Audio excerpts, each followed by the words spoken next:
माँ की ममता, एक भावुक कहानी। आखिर तक जरूर सुनना।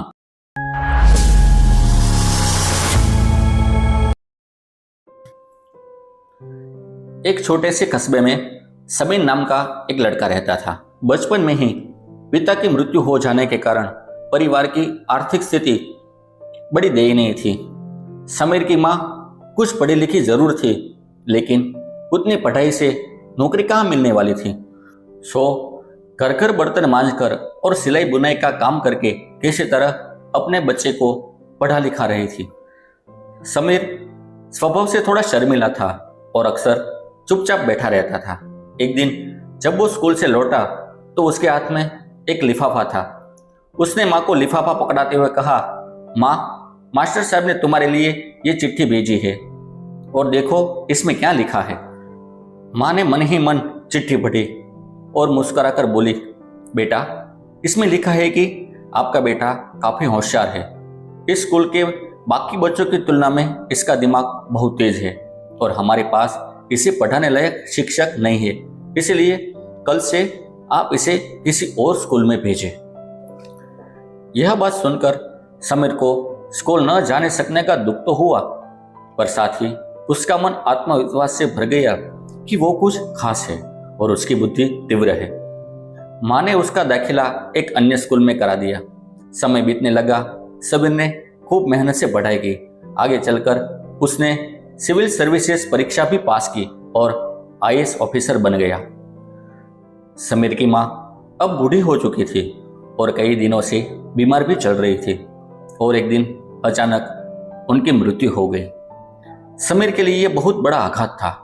वह बिलक बिलक कर रो पड़ा। उसे समझ नहीं आ रहा था कि अब अपनी माँ के बिना वो कैसे जिएगा।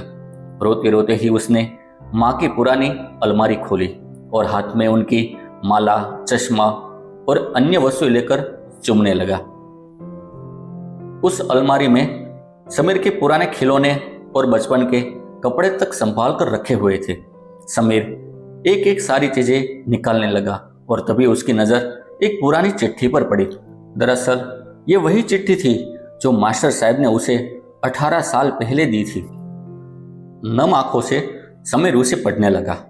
आदरणीय अभिभावक, आपको बताते हुए हमें अफसोस हो रहा है कि आपका बेटा समीर पढ़ाई में बेहद कमजोर है और खेलकूद में भी भाग नहीं लेता है।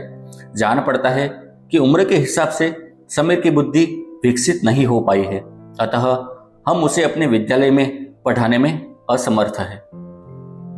आपसे निवेदन है कि समीर का दाखिला किसी मंदबुद्धि विद्यालय में कराए अथवा खुद घर पर रख के उसे पढ़ाए। सादर, प्रिंसिपल।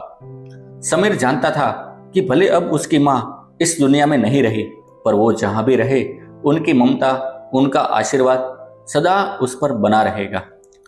दोस्तों, रुडयार्ड किपलिंग ने कहा है, God could not be everywhere and therefore he made mothers. भगवान सभी जगह नहीं हो सकते, इसलिए उसने माएं बनाई। मां से बढ़कर त्याग और तपस्या की मूर्त भला और कौन हो सकता है। हम पढ़ लिख ले, बड़े होकर कुछ बन जाए, इसके लिए वो चुपचाप न जाने कितनी कुर्बानियां देती है।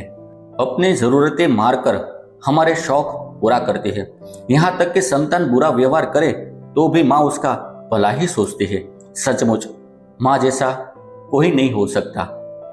इस कहानी के बारे में आप क्या क्या कहना है, कमेंट करके जरूर बताना। और आप अपनी माँ से प्यार करते हैं तो इस वीडियो को लाइक जरूर कर देना। नमस्कार।